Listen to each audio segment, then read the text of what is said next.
Okay, my name is Bruce Shelley. I work for Ensemble Studios, one of Microsoft's game studios, and we're here today at E3 showing Age of Mythology, which is our new real-time strategy game. There are three different cultures, Greek, Norse, and Egyptian, and within each of those three, there are three main gods, Zeus, Poseidon, and Hades for the Greeks, for example. And when you choose one of those gods, he helps sort of shape. You're Greek, but you're a little bit different Greek. Like Poseidon is really good with some naval stuff and with horses, and Zeus is good with infantry or something. So you shape your civilization as you build it, as you go through the ages. By adding more gods, you change how they operate. But we want to make each of those three main cultures, especially, play really differently. But there's like four big differentiators, or three big differentiators that we see that made it quite a different game. First of all, it's in all 3D. 3D technology, so you can rotate around the map you want to, but basically it allows us to create a much more interesting, realistic world. Waterfalls, flying units, underwater units, and better animations. So we want to, help people believe this is a real place. We've got a big new single-player campaign that about 30 episodes. It takes the player through this one long story, following this one character. We're doing a lot with story development, character development, and you will interact with all the mythologies in the game following this character. Now in the basic gameplay, the big changes in how the game plays are this mythology element.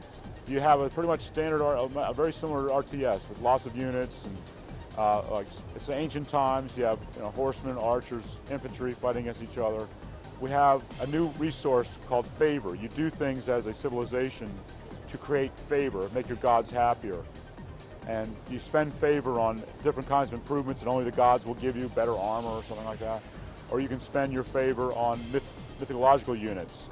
These are creatures like centaurs or minotaurs or cyclops, hydra, the phoenix, flying units. And they are just a new dimension to combat. They all have a unique attack and a special ability. They require a little bit of micromanagement to use properly. And they're really good against human soldiers. To counter them, each of the civilizations has available heroes, unique personalities like Ajax or your Pharaoh or some Norse heroes, and they are particularly good against the myth creatures. So it's kind of like that rock, break, scissors, cuts paper relationships that's typical of our RTS games. Now applies all to the myth units. The myth units are really good against something, and there's something really good against the myth units themselves.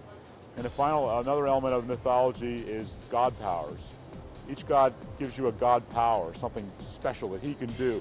If you call on him, he will send something down into Earth and meddle in human affairs. He will possibly bolt one individual on the map that's causing you a lot of damage. You could just kill that person. He could create a lightning storm or call down a tornado, or he could do one of these things. Each god will be able to do one thing for you. You can only do it once in a game, but it can really save you or really accelerate your victory or just change the game a little bit. And when to use those, really interesting decisions. I think it may really add to the gameplay. So the summation is, it's very much like the Age games of the past, but it's different. It's kind of forked off in a new direction with really new cool features in this great new 3D world. And it is a challenge, absolutely, for balance. And that's where we're focusing on right now here at the time of E3 2002. We still have months to go before we're done. The game is feature complete, but we're really doing a lot of work on the balance, and we do a lot of testing every day. We're trying to make the different cultures work together well, be competitive. We want no individual culture to be overwhelmingly powerful, that you only play that and never play this one.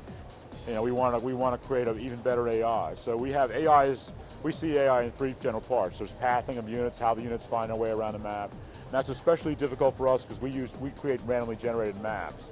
We create a map on the fly that's pretty fair to play. We think that's huge for replayability, but it's a pain for pathing, because the AI has got to be able to find its way around stuff without knowing that it's fixed on a fixed map. The next part is like unit AI or entity AI, where individual units on the map will behave in certain ways depending on what's going on around them. How soon will they go off to help one of their fellows who's being attacked? What's the radius? Will they defend a point? Will they, whatever? We're working on that as well. And the big one, a big job is what we call the computer AI, the strategic AI, how the machine will play a game against you. I think we had one of the first RTSs, if not the first, that didn't have an AI that cheated. Our AI never knew where you were on the map.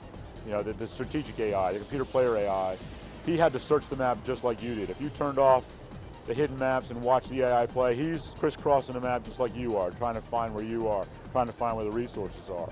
And that's one of the big technical things we're working on, still working on.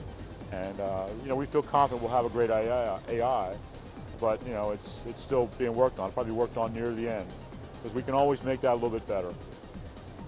I would encourage anybody who's played any of our games in the past, any of the Age games, and liked them, to feel confident they're going to Age of Mythology. You know, as the developer, we had a lot of wilder ideas about what we could do with the game when we started, and as we worked on it, as we used our process of designing by testing, designing by playing, we kept finding ourselves moving back to what somewhat back toward what the original games had been like in a lot of ways.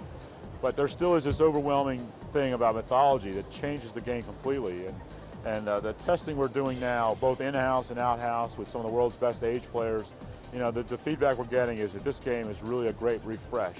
It's familiar, and and we know what we're doing here, but it's really fresh and exciting. Age of Mythology is now scheduled for release in the United States in October this fall, and it'll be available internationally, you know, within a month or after that.